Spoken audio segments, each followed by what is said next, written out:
Kesepakatan tarif antara Indonesia dan Amerika Serikat sudah disepakati Presiden Trump dan Presiden Prabowo Subianto dalam negosiasi kilat melalui sambungan telepon. Hasilnya Indonesia mendapat potongan tarif dari 32% menjadi 19% saja. Tarif ini menjadi kedua terendah di kawasan Asia Tenggara usai Singapura.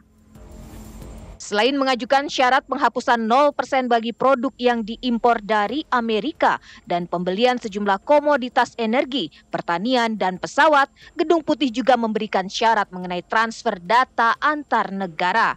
Presiden Prabowo menegaskan jika negosiasi masih terus dilakukan dan difinalisasi secara teknis. Meski demikian, pemerintah melalui Kementerian Komunikasi dan Digital menegaskan jika transfer data bukanlah penyerahan data pribadi secara bebas.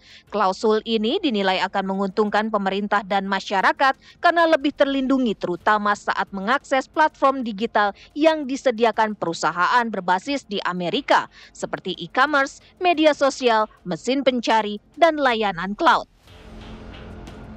Lalu langkah apa yang akan disiapkan pemerintah untuk memastikan data masyarakat terlindungi sesuai Undang-Undang Perlindungan Data Pribadi? Meski di sisi lain transfer data menjadi praktik lazim dalam hubungan antar negara di era digital saat ini.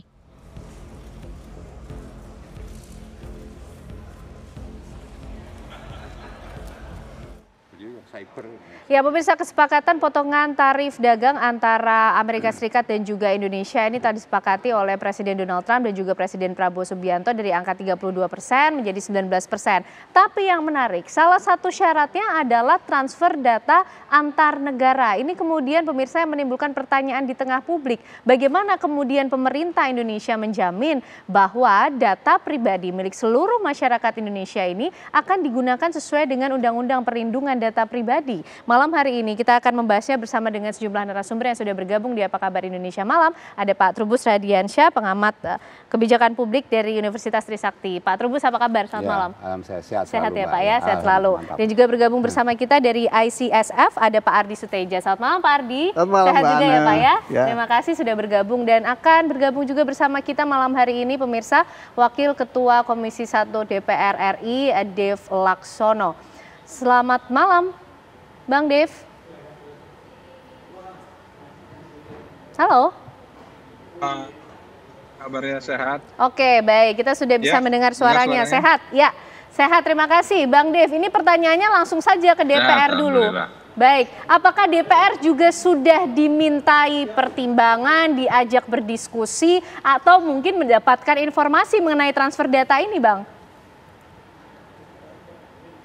Ya, ini kan yang negosiasi adalah pemerintah dipimpin langsung oleh Pak Erlangga dan juga Bu Sri Mulyani ya. Jadi kalau ditanya detailnya keputusannya seperti apa ya, saya jujur sih belum bisa jawab lebih dalam. Akan tapi dari informasi yang kami terima yang juga disampaikan oleh media, kalau kepada media, baik dari PCO ataupun juga dari Kementerian Komdigi, tadi sore saya baru saja menyelesaikan suatu kegiatan dengan Ibu Menkomdigi yang menjelaskan bahwa kalau kita bicara data pribadi seperti data biometrik, data-data ya sensitif, nomor kartu kredit, hal seperti itu masih tetap aman dan itu tetap dipegang. Yang lebih dikelola oleh yang bisa dapat diakses oleh negara pihak ketiga, pihak Amerika Serikat, ya ini seperti misalnya kartu kredit, transaksi kartu kredit, hal-hal seperti itulah yang dapat diakses oleh pihak negara luar. Akan tapi kalau data pribadi kita yang sifat sensitif dan yang bisa menimbulkan kerugian ekonomi kepada para pemilik data itu masih tetap disimpan oleh pemerintah sehingga kondisinya masih aman. Karena begini Bang Dev, yang menjadi pertanyaan publik juga, data yang akan diberikan kepada Amerika ini adalah raw datanya kah? Seperti nama, alamat, tanggal lahir, bahkan mungkin kalau kartu kredit saja kan kita juga tetap harus mengisi data pribadi Bang Dev. Jadi bentuk data seperti apa yang akan ditransfer? Ya, ini juga justru kita masih menunggu penjelasan lebih detail. Ya, saya nggak bisa menerka-nerka lebih jauh, akan tapi Ya kalau kita bicara nomor kartu kredit, nama dan lain-lain seperti itu sebenarnya kan memang sudah apa namanya sudah kesimpan melalui Ya, baik itu Mastercard atau Visa ya ataupun American Express itu kan semua adalah perusahaan-perusahaan Amerika, jadi mereka juga sudah memiliki data-data tersebut begitu. Nah, terus kalau kita bilang kalau data-data raw seperti data pribadi seperti alamat dan lain-lain, nah cuman ini kan sering kali ada bocoran-bocoran data ya. Jadi sebenarnya nggak perlu di trading disimpan di database ataupun diakses oleh negara lain, itu juga sudah dapat diakses oleh macam-macam orang melalui dark web ya.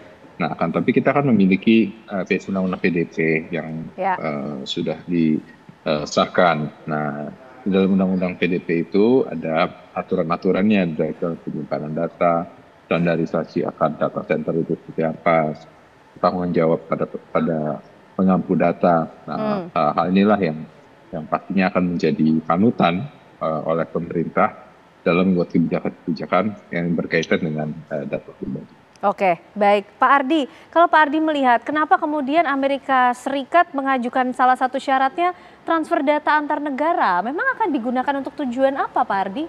Jadi gini, cross border data transfer atau data flow itu ada suatu praktek yang lazim dimanapun ya. Dan itu juga dimungkinkan dalam Undang-Undang PDP melalui pasal 56. Namun kita juga sekarang dengan adanya konstelasi perubahan geopolitik ya, teknologi dan apalagi sekarang eranya kebocoran data ya, kebocoran data, peretasan segala macam. Itu konstelasi yang dulu kita pikirkan waktu membuat Undang-Undang PDP ya. Dan sekarang kalau kita bilang data aman, udah nggak berlaku. Karena data itu bisa bocor di berbagai sisi ya. Dan data itu juga bisa dijadikan alat untuk nge-profile seseorang. Ya, jadi kalau kita ingat peristiwa, saya nggak tahu ya, teman media dulu sempat ngulas tahun 2016 itu ada namanya skandal Cambridge Analytica. Itulah yang membuka kita bahwa tuh data ternyata bisa disalahgunakan untuk kepentingan, berbagai kepentingan, baik itu politik ya, opini publik ya, dan sebagainya. Nah, ini yang kita juga ingin kejelasan melalui kebijakan perjanjian bilateral dengan Amerika Serikat itu, ini sebetulnya yang mana? Gitu ya, karena ini dia simpang siur, dari Gedung Putih bilang begini, teman-teman di pemerintah bilang begitu. Jadi yang kita bicarakan ini sebetulnya apa yang terjadi? Itu yang kita juga nggak. Karena kalau yang lazim kemudian dilakukan dalam hubungan diplomatik juga, ini pertukaran datanya seperti apa sih Pak Ardi yang masih di batas kepentingannya untuk hubungan diplomatik, keamanannya betul-betul dijaga, penggunaannya juga tentunya sangat terjamin begitu? Iya, jadi data kalau kita bicara itu kan gini ya, data yang biasanya yang selama ini saya pahami ya kita biasanya ada pertukaran exchange of data and intelligence ya terkait dengan tindak kejahatan. Itu ada. Itu sampai sekarang masih berjalan ya, apalagi kita sudah ada dalam framework kerjasama dengan Interpol ya, itu udah sebelumnya udah. Terus juga terkait dengan misalnya dalam kerangka mungkin data-data keuangan, proyeksi misalnya melalui kerangka Bank Dunia. Ya, Bank Dunia. Makanya ada Bu Sri Mulyani di sana ya. Jadi hal seperti itu juga sekarang itu sudah berjalan sebetulnya. Itu tidak masalah. Tapi kalau dengan apa yang kita baca ya, kita pahami dari rilis Gedung Putih, saya meyakini ini is beyond that ya. Itu sesuatu yang udah di luar itu. Dan ada kemungkinan, apalagi kita melihat kemarin waktu ketika kita masih diminta untuk menyetujui 32%, ya sekarang turun dari 9%. Itu kan banyak persyaratannya. Ada terkait juga kita punya produk nasional terkait dengan keuangan segala macam. Ada 0% dari produk yang diimpor dari Amerika. Nah, ini 17% jangan-jangan ada hal lain yang di barter gitu, nggak tahu kan. Tapi intinya kita memang harus benar-benar ketat ya, meliti semua diktum dari perjanjian itu. Jangan sampai justru perjanjian ini merugikan Undang-Undang PDP. Karena harus diingat, Undang-Undang PDP itu hasil karya semua orang ya. Ya, pemerintah di situ, kami di situ, industri ada di situ, perguruan tinggi ada di situ, masyarakat ada di situ, sampai semuanya ada di situ. Nah, kalau memang ini terjadi ya mohon maaf ya, saya harus mengatakan ini sama saja mengingkari upaya bersama yang kita lakukan. Sudah berdarah-darah membentuk undang-undangnya, jangan sampai dirusak sendiri. Saya ingat pertama kali saya ngomong tentang privacy, ya, itu kira-kira sampai 30 tahun yang lalu. Sampai saya frustasi, itu nggak jadi-jadi, baru kemarin 2022 jadi undang-undang. Coba bayangkan. Oke, perjalanan yang cukup panjang, artinya cukup panjang, dan kita selalu dibilang nggak perlu, Indonesia tidak perlu, ya. Tapi karena ada banyak masif ya kebocoran data segala macam, akhirnya banyak yang menyadari kita perlu undang-undang. Dan ini bukan hanya mengunjungi kita, tapi ini semua termasuk ya pejabat pemerintah, Bapak Presiden, menteri-menteri itu ada di situ. Oke, baik Pak Trubus, kita juga penasaran bagaimana melihat respon publik terhadap salah satu syaratnya nih Pak, cukup kemudian bikin deg-degan publik juga, soalnya data lagi kemudian yang akan dibagikan ke negara Amerika Serikat. Tapi nanti dijawabnya ya Pak Trubus ya. Usai jeda pemirsa, kami kembali untuk Anda.